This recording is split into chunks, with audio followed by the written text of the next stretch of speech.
beautiful life.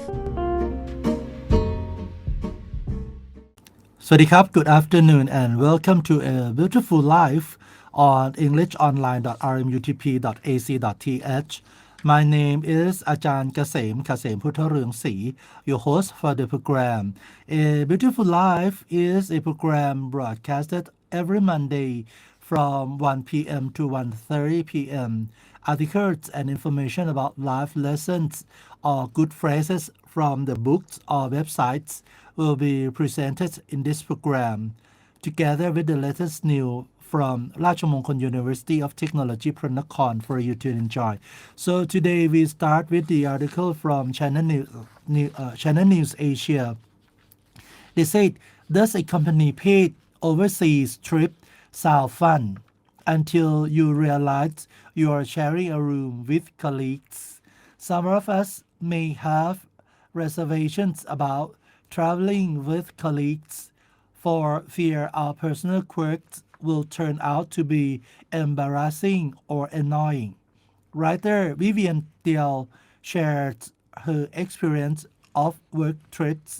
So Vivian Thiel reported from Singapore. She said, many of us enjoy going on holidays, often with friends and loved ones. But what about traveling with colleagues?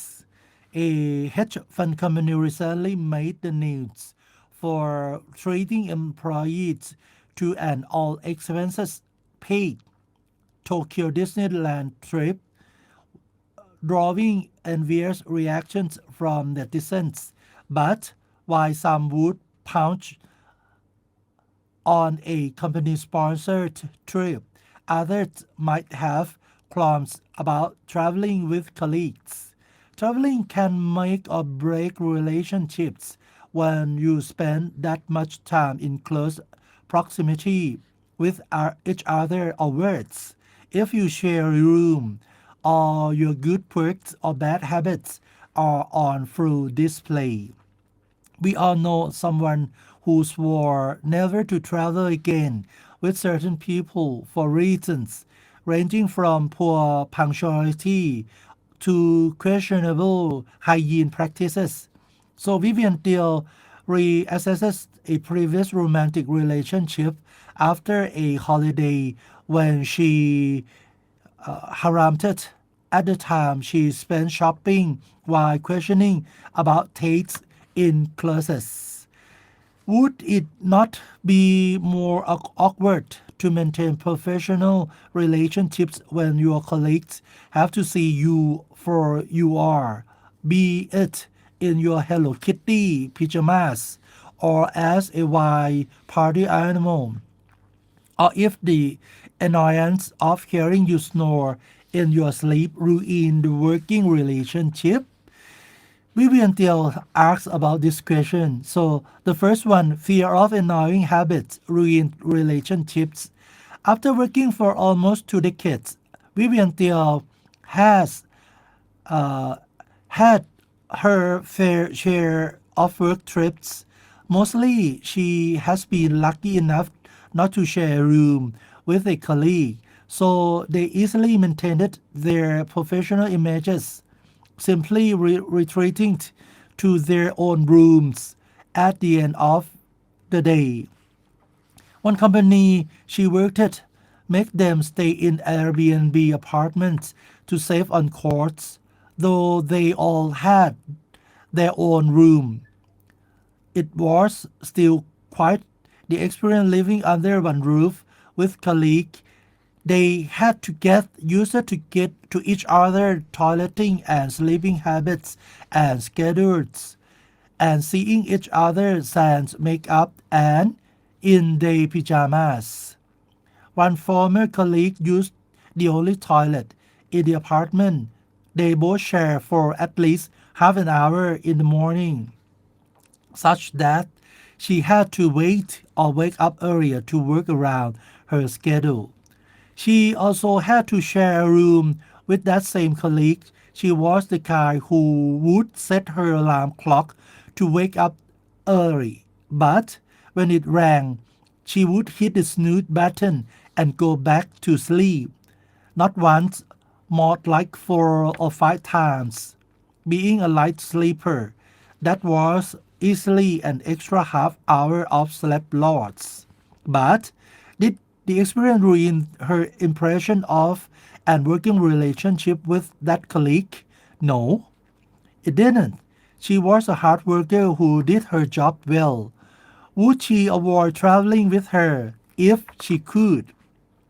So the next topic is friendship forges. When we sign up for a job, we do not anticipate having to let colleagues into such a private side of our lives. But we may be pleasantly surprised when we peel back our professional persona and find we have much more in common. Vivian Thiel's experience turned out better than her expectations.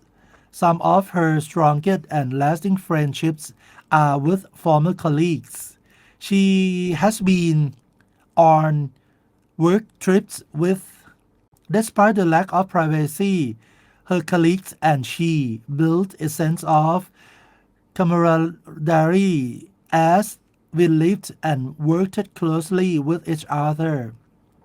Together, they worked on conference, made late night snack, shared gossip, and typed away at their laptops at the dining table till late. It probably had a positive effect on their productivity as well, as they enjoy working with each other even back in the office. A colleague in a different company and she traveled to a far-flung town in China to visit the factory. They ended up bunking in the same room as she was put, and they were the only guests in the old hotel. Thankfully, she didn't have any weird or annoying sleeping and toilet using quirk. This colleague later became one of her closest friends, and till this day, they still look back with fond memories of their trips and reminisce about how they bought a huge watermelon from the town and share it with the staff at the guest house. Some of those former colleagues have since traveled with her on professional trips. The next time you have to travel and possibly share the same roof or room with a colleague, keep an open mind. Small things like deciding where to eat together or being respectful about how much space our personal effort take up to in shared area can go a long way. Traveling with your colleague often lets you see them in a whole new light. For better or worse, sometimes the best friendships are forged through the joys and thrills of traveling together. Vivian Thiel was formerly a financial journalist and editor. She is now a freelance writer and children's book author. She is also a mother of two who blogs at her parenting and lifestyle website. So read more information from China News Asia. Next, they said why the breakdown of 9 to 5 job is making us lonelier. From China News Asia, they said desynchronized working makes sense as long as you do not think too hard about real people, say Tim Harford for the Financial Times. Tim Harford reported this from London. Why does nobody have spontaneous fun anymore? You can blame the economists for this one if you like. Specifically blame the Soviet economist Yuri Lalin, who in May 1929 proposed the idea of Nepirevka, the continuous work week. At the time, most people in the Soviet Union lived according to the rhythm of a traditional 7-day week, with Sunday a day of rest for all and Saturday a second day off for some. Lalin's plan enthusiastically by the Soviet leader Joseph Stalin would change all that. Lalin's idea was to move to a 5-day cycle with 4 days working and 1 day off rates. Workers were handed a slip of paper, yellow, orange, red, purple, or green. On this arbitrary basis, the race they were allocated. Yellow workers all got 1 day off at the same time. Green workers all had a different rest day. The yellows and the greens would never again take the same day off. You can see why an economic proposed this idea as long as you do not think too hard about real people. It has much to recommend it. Many workers would get a day off more often, and everyone would get an equal allocation of time off. Variable resources from machine to road to shops would no longer stand idle for 1 or 2 days a week, but would be used all year round. Since your race day was shared only with a few, it would be easier to access services on your day off. Anything from a haircut to a doctor's appointment. So the topic is a desynchronized life. But the problem was obvious enough. How would a sports team meet to play on the race day morning, or a choir get together to sing? What if one spouse was a yellow and another spouse a green? What is there for us to do at home if our wives are in the factory, our children at school, and nobody can visit us? Complained one worker. His complaint is recorded in Mapping Time, a history of calendars by E.G. Richards, and why some Soviet officials rather liked the disruption to people's ability to gather together. The system was soon regarded as a failure. A collective day of rest was reintroduced in 1931, and Stalinist excesses go. Neperevka is little more than a curiosity. Yet, it is a curiosity that has attracted the attention of contemporary writers. Writer in the Atlantic magazine in 2019, Judith Shulevitz pointed out that many low-income workers had their hours set unpredictably and at short notice by a capricious seeming algorithm.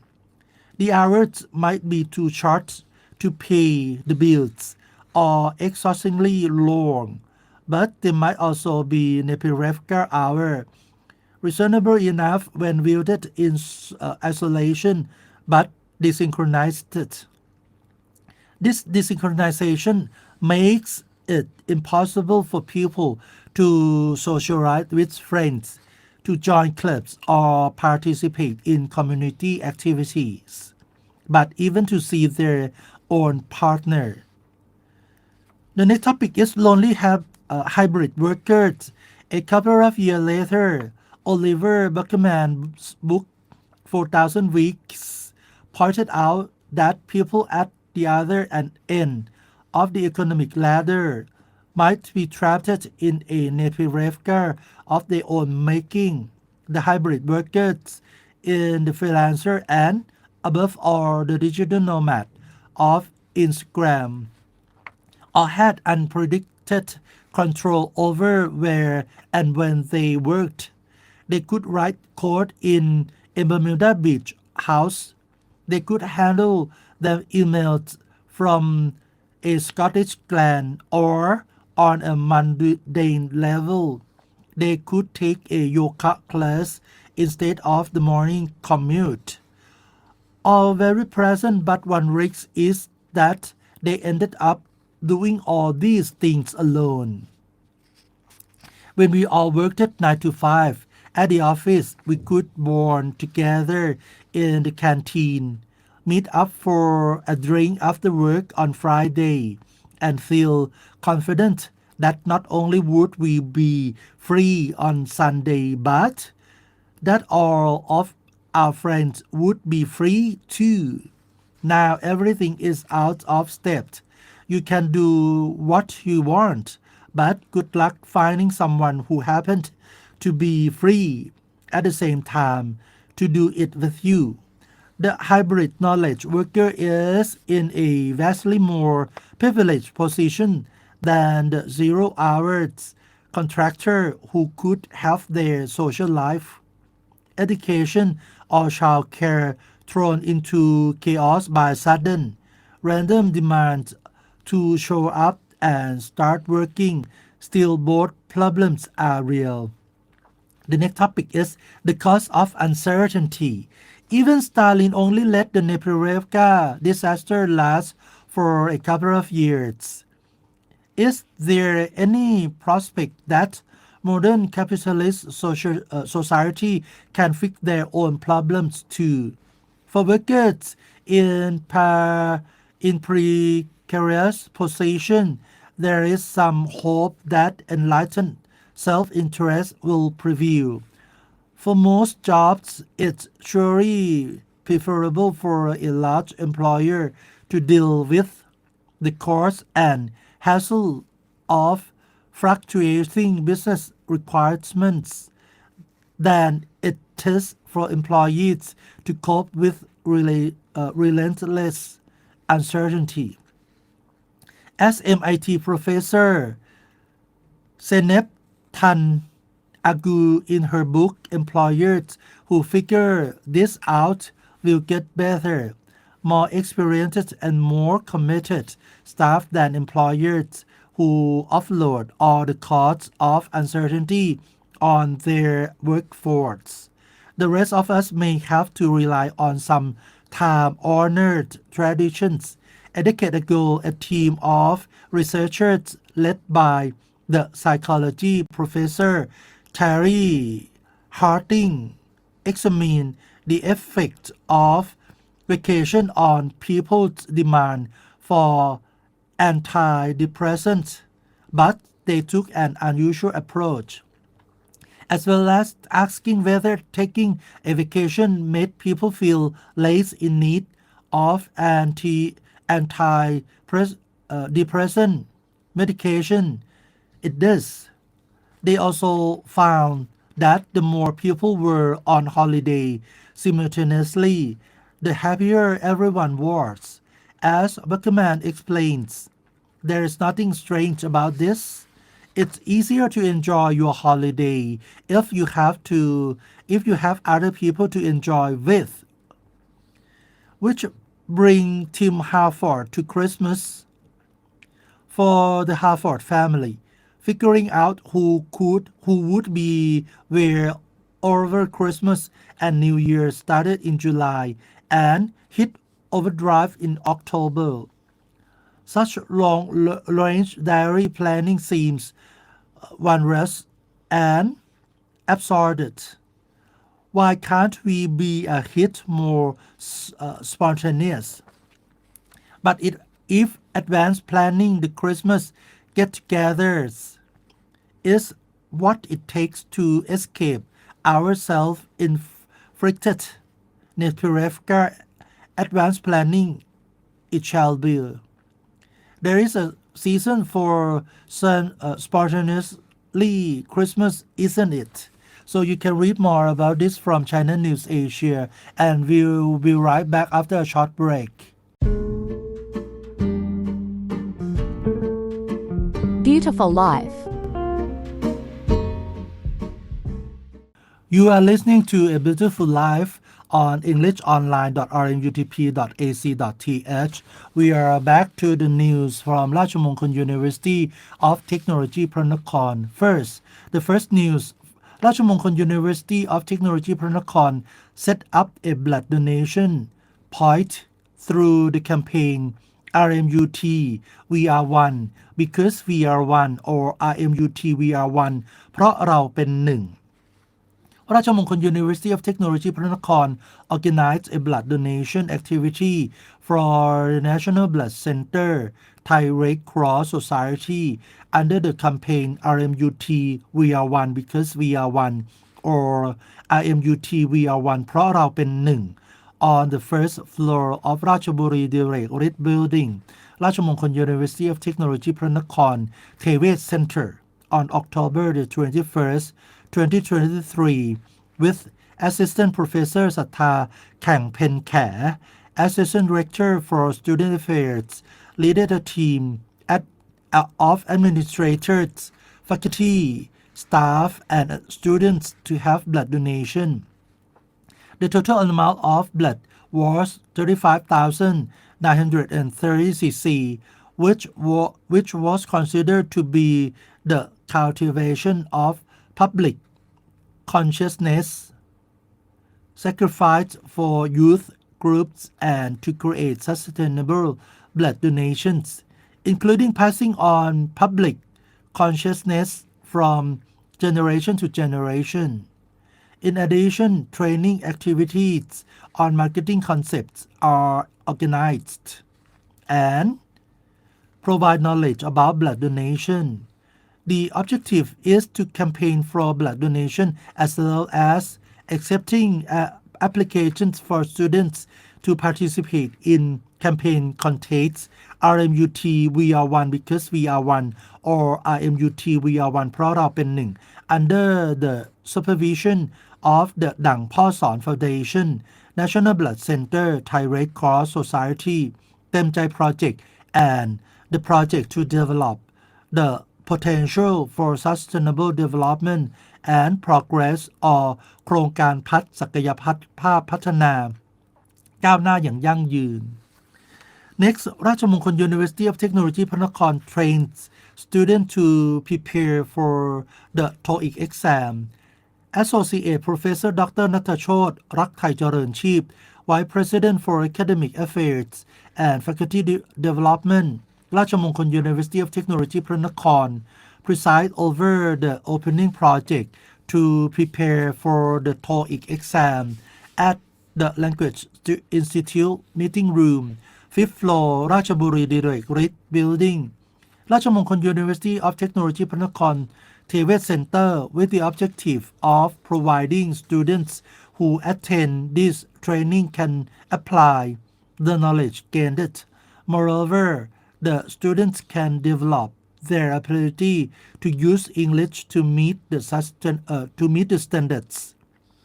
It is accepted by various organizations and can use the knowledge gained to benefit oneself.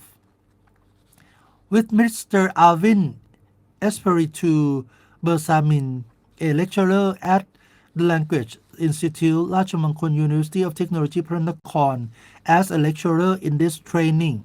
There are so many interesting topics, such as photographers, question response, short conversation, short talk, incomplete sentences, text completion, and etc.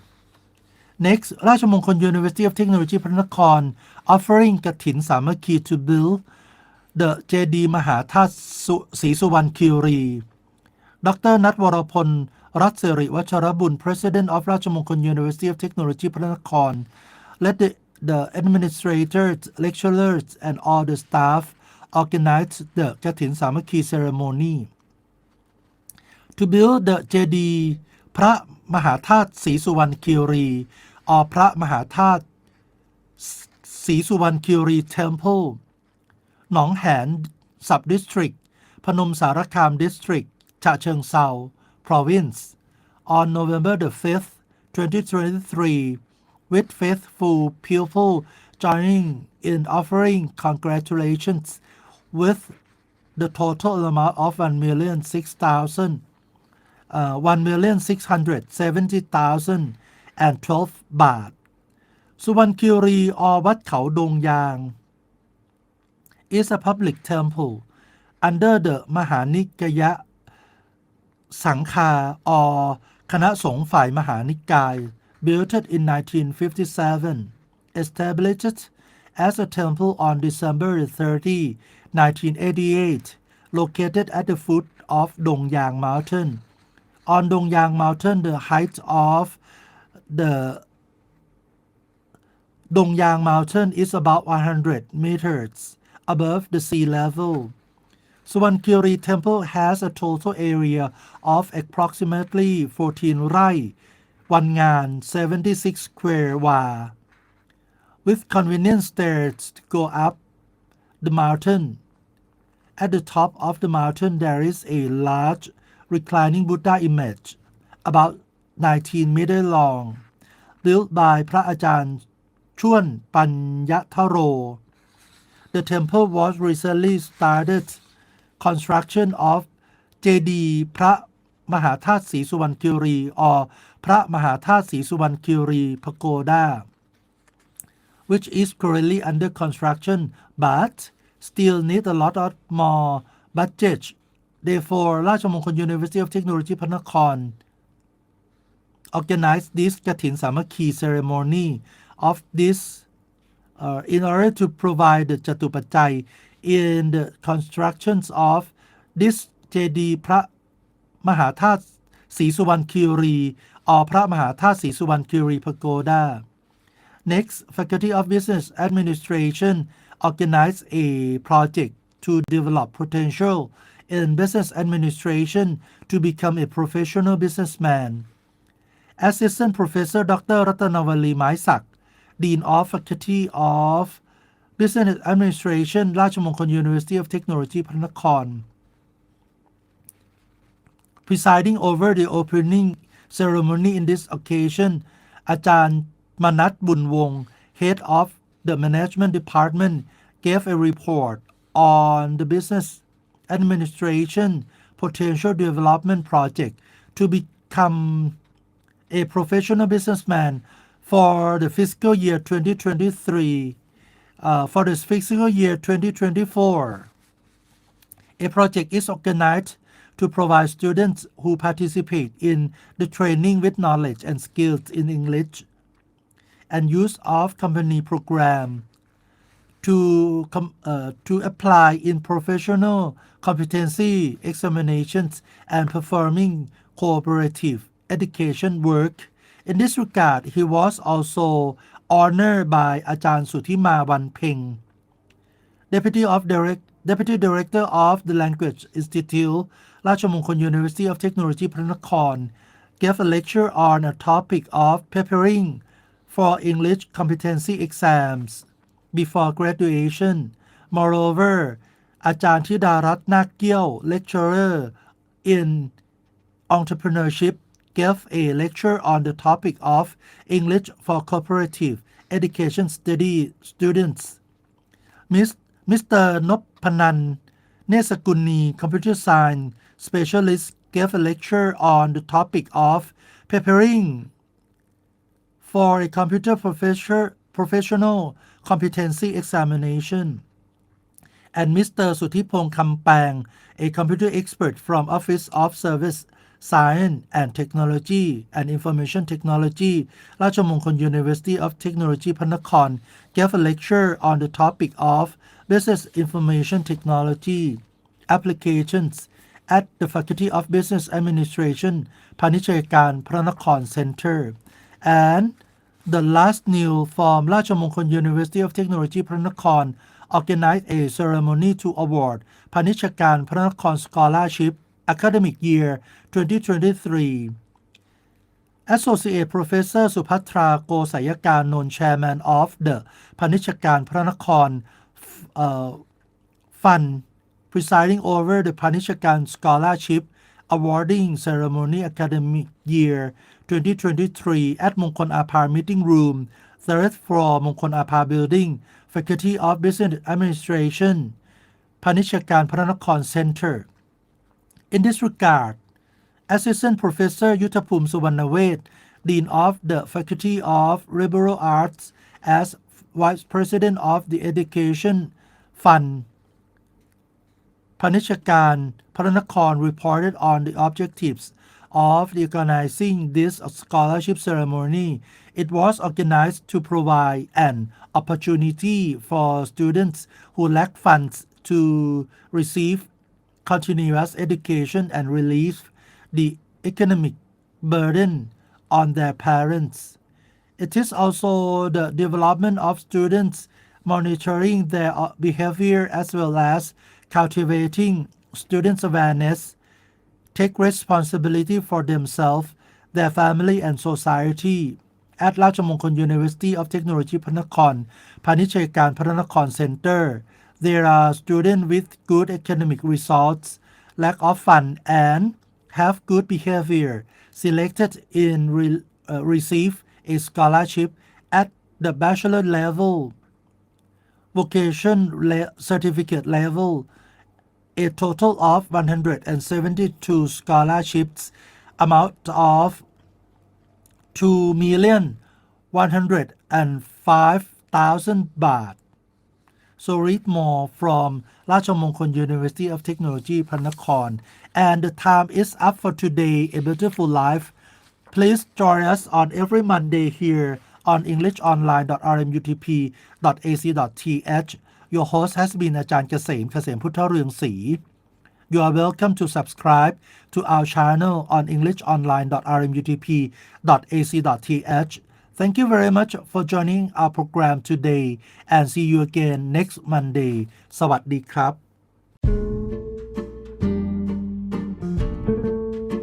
Beautiful Life will be back again next Monday.